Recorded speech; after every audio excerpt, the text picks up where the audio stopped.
오늘 말씀도 어제 말씀처럼 하나님이 욥에게 말씀하는 내용이죠. 그것이 계속 이어지고 있는데요. 오늘 말씀의 요지는 뭐냐면 새로운 동물이 하나 등장합니다. 그 동물 이름이 무엇이죠? 리오야단. 이 동물은 좀 바다의 괴물이라고 할 수 있죠. 이 동물이 무엇인지는 정확히 모르죠. 하지만 그 본문의 표현이 아주 구체적으로 되어 있잖아요. 그냥 굉장히 큰, 인간이 감당할 수 없는 굉장히 큰 동물을 이야기하고 있습니다. 그래서 오늘 본문이 길어요. 34절까지 있는데 그 리오야단에 대해서 굉장히 아주 디테일하게 묘사를 합니다. 어떻게 묘사하냐? 그것은 너무 큰, 공룡을 우리가 연상하게 되잖아요. 그보다 더 클런지도 모르죠. 근데 그 동물과 사람과 비교를 하는데 사람이 그를 사냥할 수 없고 또 사고 팔 수도 없고 싸움이 되지 않고 거래할 수도 없고 그 힘이 엄청나서 대단한 것이다. 그래서 그의 겉모습을 이야기하잖아요. 겉가죽이 어떻고 턱이 어떻고 이빨이 어떻고 비늘이 어떻고 눈, 코, 입, 목덜미, 가슴, 배 등이 어떻다 하는 것을 오늘 본문이 쭉 이야기합니다. 그러니까 오늘 본문이 그 내용이에요. 그 리오야단을 굉장히 아주 디테일하게 묘사하고 있는 겁니다. 그런데 그 크기에 사람이 감당할 수 없다 하는 겁니다. 그러니까 그의 존재가 우리들이 상상하는 것 이상의 큰 것이다 이렇게 말하는 겁니다. 그러니까 상상이 잘 안 가죠. 상상이 안 가죠. 근데 이제 중요한 것은 그 동물에 대한 어떤 상징성인데요. 이 상징이 뭐냐면 보통 우리가 성경 전체적으로 보면 바다는 무엇을 상징합니까?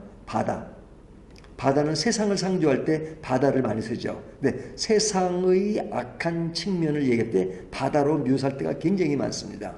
근데 그 바다의 그 리오야단, 괴물이에요. 그것은 뭐냐면 세상의 악한 세력을 이야기하죠. 세상의 악한 세력. 그러니까 세상의 악한 세력을 이야기할 수 있는데 그 악한 세력을 누가 감당하기 힘들어요? 우리 인간이. 그러니까 그 악한 세력의 그 힘의 정도가 엄청나서 인간이 그 악한 세력을 감당하기 힘들단 말이죠. 왜 힘드냐? 인간이 그보다 더 큰 능력을 가지고 있지 않아서 그래요. 그런데 우리가 이제 이 리오야단이라는 이 말은 사실은 여기 한 구절만 나오는 것이 아니라 시편에도 나오고 그러거든요. 근데 시편에도 보면 리오야단에 대해서 그 아주 엄청난 크기로 이야기하지만 하나님 앞에서는 어느 정도로 묘사가 되냐면 이 수족관 정도로 묘사가 돼요. 수족관. 그러니까 리오야단이 아무리 커도 수족관에 있는 동물. 그러니까 수족관이 아무리 커봤자 우리가 볼 수 있는 규모잖아요. 그러니까 이 리오야단에 대해서는 하나님 앞에서는 작은 존재에 불과하다 하는 겁니다. 하지만 작은 존재지만 인간에게는 큰 존재다 이렇게 얘기하는 거죠. 자, 그러면 여기에 대한 어떤 순위를 좀 붙여본다는 게 우습긴 하지만 지금 여기에 어떤 크기와 그 정도를 가지고 얘기한다면 누가 제일 크신 거예요? 하나님이 제일 크시죠?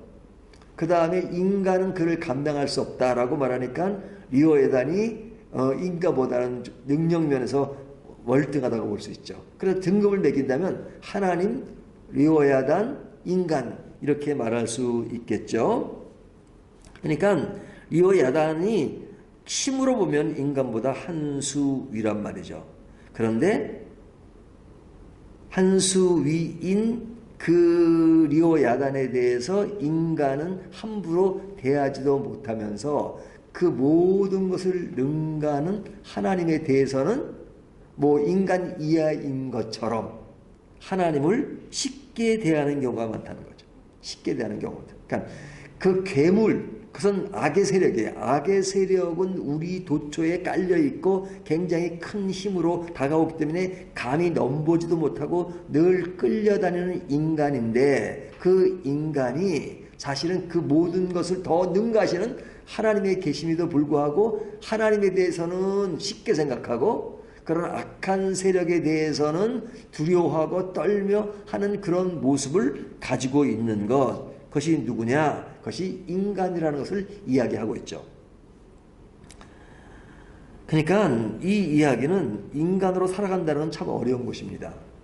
인간으로 이 세상을 산다는 것은 굉장히 어려운 거예요. 왜 어렵냐? 악한 세력이 지배하고 있기 때문에 그렇습니다. 그러니까 우리 인생의 흐름을 보면 그 앞에 놓여진 장벽이 얼마나 큰 것인가 하는 것을 느끼게 하죠. 우리의 삶이 간단합니까? 우리의 삶이 수월합니까?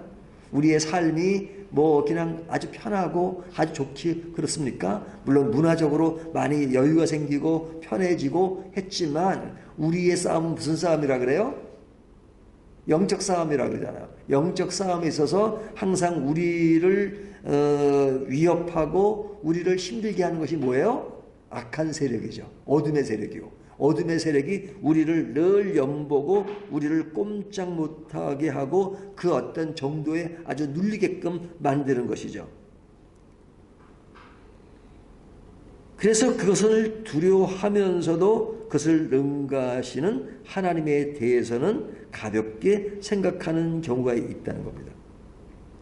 자, 그 이야기를 지금 하나님이 누구에게 하고 계신 거예요? 욥에게 하고 계시죠.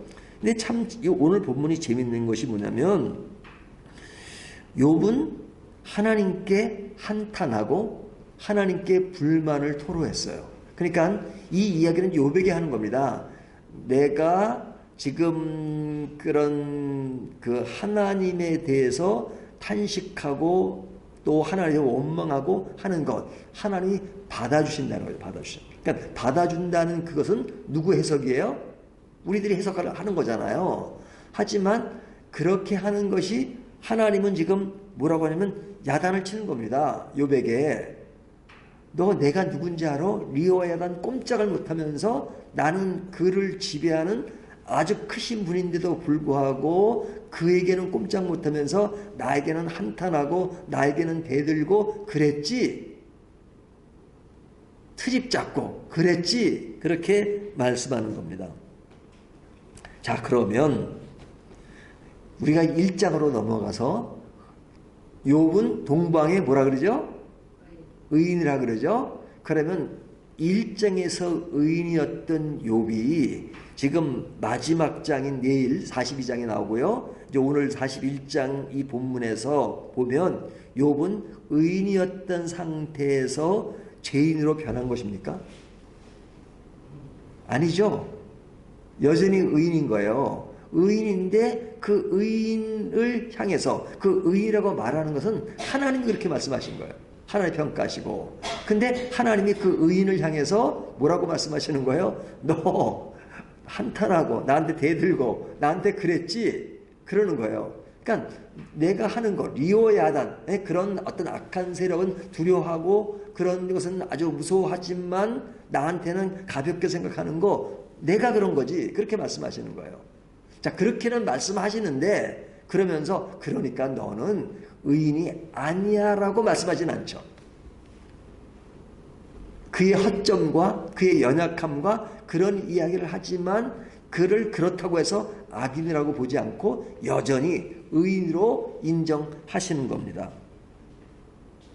그렇다면 욥이 의인으로 인정받는 요인은 무엇입니까? 그가 완전한가요? 완전하지 않죠. 완전하지 않죠. 어떤 의미에서는 그 친구들이 하는 말이 일리가 있는 경우가 많죠. 하나님께 어디 감히 대변느냐? 그 말은 틀린 말은 아니에요. 하지만 하나님은 욥의 어떤 그런 어려운 상태와 인간이 그럴 수밖에 없다는 것을 이해하시고 이해하는 그 하나님은 어떻게 해요? 사람을 어떻게 의롭게 만들고 의인으로 만드시는 거예요? 사람 스스로는 감당할 수 없으니까 하나님이 하시는 거죠. 인간을 악하게 만드는 리오 야단 같은 악한 세력이 사람의 주변을 지배하고 떠돌고 다니면서 힘들게 만들지만 하나님이 그 세력을 완전히 치셔서 외적으로는 리오야단이 인간보다 더 큰 존재처럼 보이지만 하나님은 리오야단을 치시고 그를 컨트롤하시고 그리고 사랑하는 인간에게 그것에 매몰되지 않도록 만드시는 분이 누구세요? 하나님이시죠. 그러니까 우리가 신앙생활하면서 제일 많이 쓰는 말이 무엇이죠? 은혜라는 말이죠. 은혜. 은혜. 하나님의 은혜라는 말은 우리가 쉽게 그냥 지나가는 용어로 쓰지만 결코 지나갈 수 없는 용어입니다. 우리가 세상 사랑하고 우리 힘으로 살 수 있다고요? 아닙니다. 못 삽니다. 우리의 능력과 우리의 힘으로 뭐 예수를 잘 믿을 수 있는 뭔가 있을까요? 난 잘 믿을 거야. 난 할 수 있어. 그거 교만입니다. 우리의 힘으로 할 수 없어요. 우리의 앞에 있는 그런 세상의 그런 그릇된 영적 세력은요, 우리가 감당할 수가 없어요. 어느 누구도. 하지만 하나님이 그것을 감당할 수 있도록 모든 처리를 하나님이 하시는 겁니다. 그러니까 하나님이 그 일을 해놓고 내가 의롭게 되는 것은 내가 잘나서가 아니고 네가 완전해서도 아니야. 내가 그렇게 해주신다라는 겁니다. 그러니까 리오 야단 같은 것에 의존하지 말고 그게 아무리 무서워 보여도 내가 그것은 치는 여호와 전능자시고 창조주시니까 그 창조주 하나님께 기대해. 그러면 창조주 하나님은 너희들에게 꼼짝 못하라고 하시는 의미에서 창조주가 아니라 내가 다 할 테니까 따라오기만 해. 따라오기만 해. 그거잖아요. 그러면 내가 모든 일을 다 하겠다라고 말씀하세요. 그래서 내일 본문으로 넘어갑니다. 내일 본문 첫 절에 보면 어떤 본문이 나오냐면 내일 거 조금 좀 먼저 볼까요? 내일 42장 1절을 보면요. 이런 말씀이 나오죠. 욥이 여호와께 대답하여 이르되 주께서는 못하실 일이 없사오며 무슨 계획이든지 못 이룰 것이 없는 줄 아오니 무지한 말로 이치를 가리키는 자가 누구이니까 나는 깨닫지도 못한 일을 말하였고 스스로 알 수도 없고 헤아리기도 어려운 일을 말하였나이다. 내가 말하겠사오니 하면서 뒤에 보면 뭐라 그래요? 6절 그러므로 내가 스스로 거두어드리고 티끌과 재 가운데서 회개하나이다. 자, 지금 욥이 뭐라 그래요? 하나님 앞에 회개하나이다. 죄를 안 지은 사람은 회개할 이유가 없죠. 의인이라고 말하는 그 사람이 하나님 앞에 마지막 뭐라 그래요? 그동안 했던 그 모든 것에 대해서 주님 내가 몰라서 그랬습니다. 그러니까 회개하나이다.